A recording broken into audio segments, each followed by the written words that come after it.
ये सभी ट्रक शहर की चुंगी पर अपनी बारी आने का इंतजार कर रहे हैं। सेंट्रल गवर्नमेंट ने जागरी जो होता है गुड़ 5% जीएसटी मिला है। गब्बर सिंह टैक्स एक देश एक कर का स्वप्न साकार कर लिया है। लेकिन जीएसटी बिल के लागू हो जाने के बाद शहरों की चुंगियों पर लगने वाली ट्रकों की ये लंबी लाइनें अब अपने आप खत्म हो जाएंगी। हर राज्य को अलग अलग टैक्स चुकाने के लिए लंबा इंतजार नहीं करना पड़ेगा। नमस्कार friends, one nation one tax ये एक अधूरा सत्य है। अब आपके मन में सवाल उठा होगा कि फिर पूरा सत्य क्या है। आपने कई बार प्रधानमंत्री नरेंद्र मोदी की स्पीचेस में सुना होगा कि वो बात करते हैं वन नेशन वन टैक्स की, लेकिन जब भी हमारे प्रधानमंत्री नरेंद्र मोदी जी वन टैक्स की बात करते हैं तो वो बात करते हैं one nation one indirect tax की। One nation one tax one market का एक दशक पुराना जो सपना चल रहा था वो आज साकार हो चुका है। आपको क्या लगता है इस वक्त इंडिया में वन नेशन वन टैक्स लाना पॉसिबल है? टैक्स हमारे समाज के लिए कोई नई चीज नहीं है। अर्थशास्त्र और मनुस्मृति एंशिएंट टाइम्स में लिखी गई एक बेहतरीन टेक्स्ट है। एक राज्य और एक देश को किस तरह का टैक्सेशन सिस्टम फॉलो करना चाहिए, इसका जिक्र आपको इस किताब में मिल जाएगा। और टाइम टू टाइम कौन से चेंजेस करने चाहिए, कौन से बदलाव करने चाहिए, इसका उदाहरण भी आपको इस किताब में मिल जाएगा।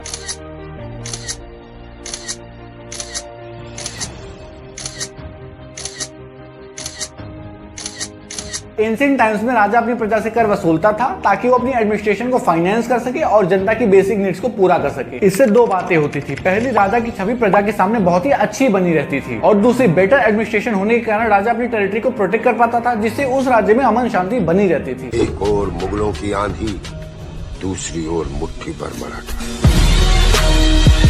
अगर हम थोड़ा और आगे बढ़े और मुगल काल में चलें, तब हमें पता चलेगा कि मुगल जब इंडिया में आए तो उन्होंने टैक्स सिस्टम में मेजर चेंजेस किए और एक वेल ऑर्गेनाइज्ड टैक्स सिस्टम को इंट्रोड्यूस किया। Custom duty, land revenue, taxes on trade and commerce के रूप में मुगल्स टैक्स कलेक्ट करते थे। अगर हम थोड़ा और आगे चले, ब्रिटिशर्स के टाइम पर चले, लेट 18th सेंचुरी में, इस टाइम पर अंग्रेजों ने नमक और इनकम जैसी चीजों पर भी टैक्स लगा दिया था। शर्त ये है कि तुम हमको मुश्किल में हराओ और हम तुम्हारा लगान माफ कर देगा, लेकिन कहीं तुम हार गया तो तुम हमको ट्रिपल टैक्स यानी 3 गुना लगान देगा। इसके खिलाफ महात्मा गांधी ने डांडी मार्च निकाला और ब्रिटिशर्स की मोनोपोली को खत्म करने का प्रयास किया, जिसमें भारतीयों ने बढ़ चढ़ के हिस्सा लिया और गांधी जी का सहयोग किया इस स्वतंत्रता आंदोलन में। ब्रिटिशर्स ने भारतीयों के ऊपर कई अन्य टैक्सेस लगाए थे, जिसमें स्टैंप ड्यूटी और एक्साइज ड्यूटी भी शामिल थी। 15 अगस्त 1947 को भारत को आजादी मिली।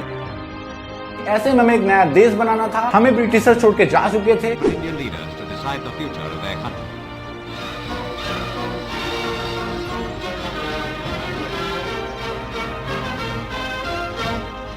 और हमें विरासत में मिली थी भुखमरी और गरीबी। हमें सब कुछ नए सिरे से शुरू करना था। हमें नए भारत का निर्माण करना था, जिसका सपना हमारे फ्रीडम फाइटर्स ने देखा था। हमें उस सपने को जीना था, उस सपने को साकार करना था। इस दौरान हमने अपना लिखित संविधान तैयार किया और एक अच्छा एडमिनिस्ट्रेशन सिस्टम बनाया ताकि हमारे देश में अमन शांति बनी रहे और लॉ एंड ऑर्डर मेंटेन रहे, और अपनी आर्मी को पावरफुल करने की दिशा में कई कदम उठाए। किसी भी पक्ष को मजबूत बनाने के लिए, चाहे वो सेना हो चाहे वो एडमिनिस्ट्रेशन सिस्टम हो, हमें धन की आवश्यकता पड़ती है, और ऐसे में धन की पूर्ति सिर्फ एक चीज कर सकता है, वो है टैक्स। वैसे गवर्नमेंट के पास कई सोर्स ऑफ रेवेन्यू है, जैसे सेलिंग ऑफ एसेट्स, कर्ज लेना, लेकिन एक अच्छा विकल्प नहीं माना जाता है। ऐसे में एक अच्छा विकल्प हो सकता है टैक्स से कलेक्ट हुआ पैसा। अगर गवर्नमेंट का टैक्स रेवेन्यू बहुत कम है और गवर्नमेंट को कर्ज लेने की जरूरत पड़ रही है, तो ऐसे में देश एक बहुत बड़े संकट में पड़ सकता है। ऐसे में एक अच्छा टैक्स सिस्टम ही एकमात्र विकल्प होता है। गवर्नमेंट के पास जो भी टैक्स कलेक्ट होता है, गवर्नमेंट उसे पब्लिक वेलफेयर के लिए ही इस्तेमाल करती है। नेहरू गवर्नमेंट ने ग्रोथ को सेंटर में रख के फर्स्ट 5 ईयर प्लान की फाउंडेशन रखी थी, जिसका पूरा फोकस एनर्जी,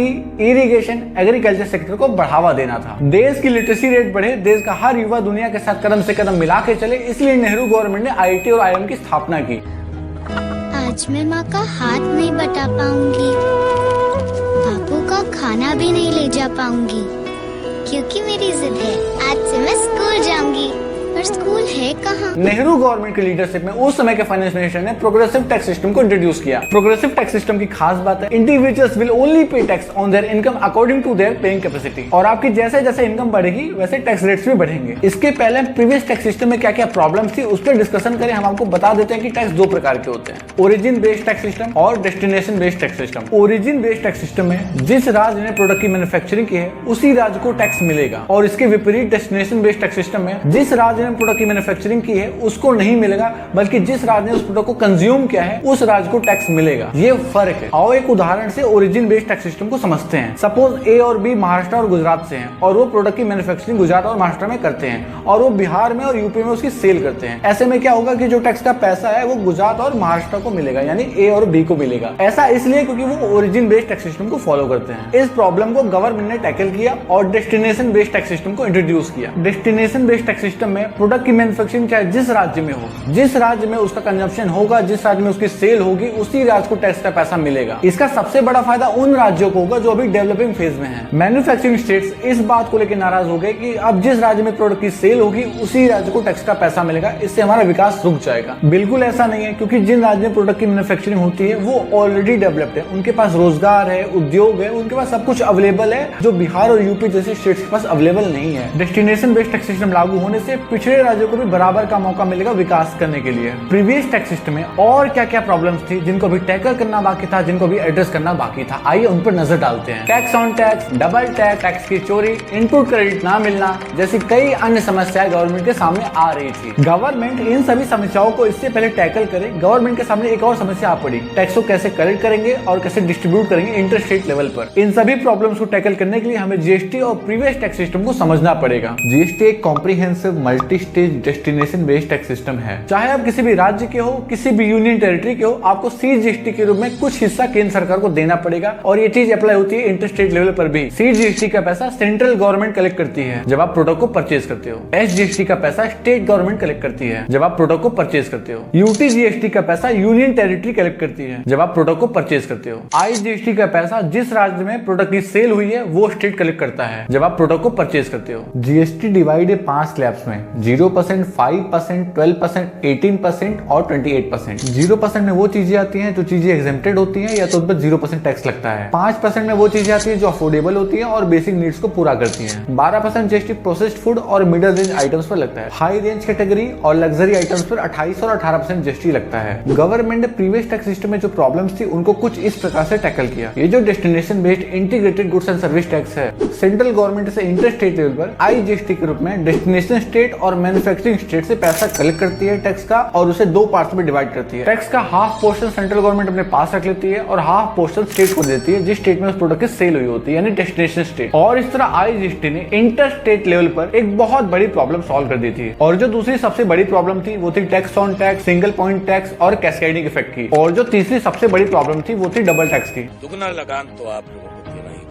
आइए कस्टमर के बिहाफ पे डबल टैक्स और टैक्स ऑन टैक्स को समझते हैं। Wholesaler sells product to retailer at cost of 276 rupees including 30% tax on valuation of 245 rupees. Now the total cost is 276 rupees. अब आप देख सकते हो एक बार होलसेलर ने 245 के प्रोडक्ट पर टैक्स पे कर दिया है। Now retailer at profit of 40 rupees plus previous cost, और टोटल होता है 316 रुपए plus again 13% tax on total cost of 316 rupees which is 357 rupees. अब ये प्रोडक्ट कस्टमर को 357 रुपए का पड़ेगा। 245 का प्रोडक्ट है, एक बार रिटेलर ने एक बार मैन्युफैक्चरर ने 13% टैक्स रेट के हिसाब से टैक्स भरा है। जैसा कि आप देख सकते हो 245 का प्रोडक्ट है, उस पर 2 बार टैक्स भरा गया है, 13% रिटेलर और मैन्युफैक्चरर के द्वारा, मतलब डबल टैक्स। और जो प्रीवियस टैक्स भरा गया है होलसेलर के द्वारा उस पर रिटेलर को इनपुट क्रेडिट ना मिलना। अभी और सुनो, 245 रुपए के ऊपर 13% टैक्स रेट के हिसाब से टैक्स होता है 31 रुपए 85 पैसे। इस 31 रुपए 85 पैसे पे भी टैक्स देना है, मतलब 13% इस पे भी लगेगा, मतलब टैक्स ऑन टैक्स। भाई ये क्या कैस्केडिंग इफेक्ट चल रहा है? मतलब साफ है कस्टमर ने 4 रुपए 14 पैसे टैक्स ऑन टैक्स दिया है, मतलब टैक्स पे टैक्स दिया है। आप एक बार इन कैलकुलेशंस पर नजर डालिए, अब आपको समझ में आएगा कि प्रीवियस टैक्स सिस्टम में क्या क्या प्रॉब्लम्स थी। अब बात करते हैं करंट टैक्स सिस्टम की। सेम एग्जांपल लेते हैं, होलसेलर ने 245 की वैल्यूएशन की और रिटेलर ने 40 रुपए की वैल्यूएशन की, यानी टोटल कॉस्ट हो जाती है 285। 285 के ऊपर 13% टैक्स यानी 37 रुपए 5 पैसे। अब प्रोडक्ट की फाइनल कॉस्ट हो जाती है 222 रुपए। भी कस्टमर को 222 रुपए 5 पैसे में पड़ेगा। आइए अब दोनों एग्जांपल्स को कंपेयर करते हैं। प्रीवियस टैक्स सिस्टम में 285 की वैल्यूएशन पर 73 रुपए 4 पैसे टैक्स लगे, यानी टोटल होता है 358 रुपए 4 पैसे, यानी 35 रुपए 99 पैसे प्रीवियस टैक्स सिस्टम में एक्स्ट्रा लग रहे हैं कस्टमर की जेब से। जीएसटी आने से tax on tax, double tax जैसी बड़ी समस्याओं का समाधान मिल गया। जीएसटी आने से रिटेलर और होलसेलर बहुत खुश हैं क्योंकि वो इनपुट क्रेडिट क्लेम कर सकते हैं, वो प्रीवियस टैक्स सिस्टम में ऐसा नहीं कर सकते थे। जीएसटी का सिंपल सा फंडा है, जो जितने की वैल्यूएशन करेगा उस पर उसी हिसाब से टैक्स लगेगा। लेकिन जीएसटी लाना उतना भी आसान काम नहीं है। बात है उस समय की जब केंद्र में सत्ता संभाले थे अटल बिहारी वाजपेयी जी। उस समय कुछ ऐसी स्थिति बनी कि जीएसटी की लहर दौड़ गई। सरकार के लिए जीएसटी जितना समझना और समझाना मुश्किल था, उससे भी ज्यादा मुश्किल था उसे इम्प्लीमेंट करना। कुछ कारणवश उस समय की सरकारें इसे इम्प्लीमेंट नहीं कर पाई, लेकिन अब इसकी नींव रखी जा चुकी थी। अब ये चर्चा का विषय बन चुका था। 2014 में सरकार बदली और नए प्रधानमंत्री नरेंद्र मोदी ने सत्ता संभाली। उन्हीं की लीडरशिप में एक बार जीएसटी फिर चर्चा का विषय बन गया और जीएसटी का कार्यक्रम एक बार फिर से शुरू हो गया। इसके पहले हम आगे बढ़े, आप इस वीडियो क्लिप को देखिए। जब तक आप आईटी नेटवर्क खड़ा नहीं करते, जीएसटी कभी सफल नहीं हो सकता। इस वीडियो क्लिप में गुजरात का सीएम नरेंद्र मोदी ने साफ साफ कहा इतने बड़े स्केल पर जीएसटी कभी सफल नहीं होगा, और ये बात तब की है जब वो सीएम पद की कुर्सी संभाले थे। आप जरा ये वीडियो क्लिप देखिए। साथियों, आज हम निश्चित तौर पर कह सकते हैं कि जीएसटी आने के बाद व्यापार में पारदर्शिता आई है।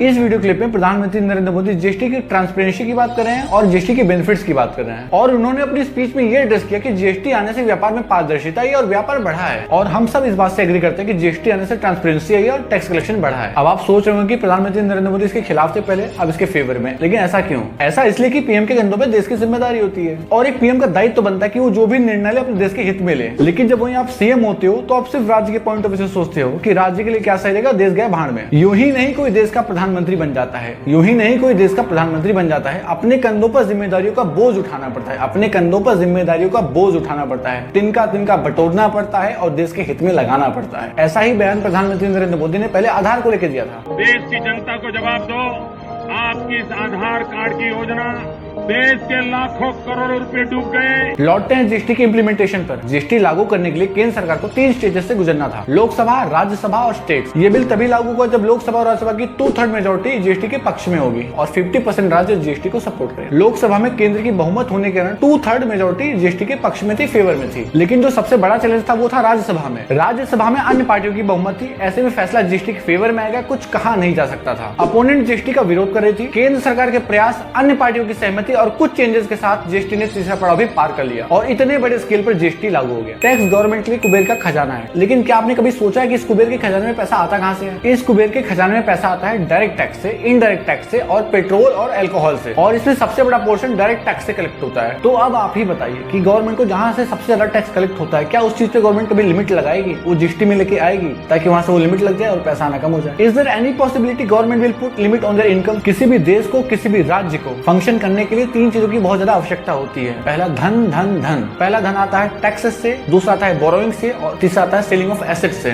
मतलब पहला आता है टैक्स कलेक्ट करने से, दूसरा आता है कर्ज लेने से, तीसरा आता है कुछ बेचने से। टैक्सेस गवर्नमेंट के लिए कैश का हुआ है। अगर मैं आपसे कहूँ कि गाड़ी का मालिक और शराबी सबसे ज्यादा सहयोग करते हैं देश को चलाने में, पहला शराबी इसलिए क्योंकि वो दारू पीता है। 4 बोतल वोदका, काम मेरा रोज का, ना मुझको कोई रोके ना किसी ने रोका। वहां से गवर्नमेंट बहुत ज्यादा टैक्सेस लगाती है, पेट्रोलियम प्रोडक्ट और अल्कोहल पर। राज्य सरकार और केंद्र सरकार दोनों भर भर के जीएसटी लगाते हैं, वैट के रूप में, एक्साइज ड्यूटी के रूप में और कस्टम ड्यूटी के रूप में। तो आपको अभी भी लगता है कि GST one nation one tax है? हमारे प्रधानमंत्री नरेंद्र मोदी जब भी वन नेशन वन टैक्स की बात करते हैं तो वो बात करते हैं one nation one indirect taxes की, ना कि वन नेशन वन टैक्स की। One nation one tax one market का 1 दशक पुराना जो सपना चल रहा था वो आज साकार हो चुका है। आइए अब डायरेक्ट टैक्स और इनडायरेक्ट टैक्स के अंदर क्या क्या डिफरेंसेस हैं उसको समझते हैं। डायरेक्ट टैक्स ऑर्गेनाइजेशंस के ऊपर और इंडिविजुअल्स के ऊपर लगता है, और वहीं पे इनडायरेक्ट टैक्स हम सब पे लगता है। हम कुछ भी खरीदते हैं, चाहे मैगी खरीदे, चाहे पास्ता खरीदे, हम सब उसका टैक्स भरते हैं किसी पर्सन के थ्रू, यानी अपने रिटेलर के थ्रू। डायरेक्ट टैक्स हमारी प्रॉपर्टी पे लगता है, इनकम पे लगता है, वेल्थ पे लगता है, कैपिटल गेन पे लगता है। डायरेक्ट टैक्स और इनडायरेक्ट टैक्स, इसमें फर्क बस इतना है, डायरेक्ट टैक्स हम खुद जाके भरते हैं और इनडायरेक्ट टैक्स हम किसी मीडिएटर के थ्रू भरते हैं।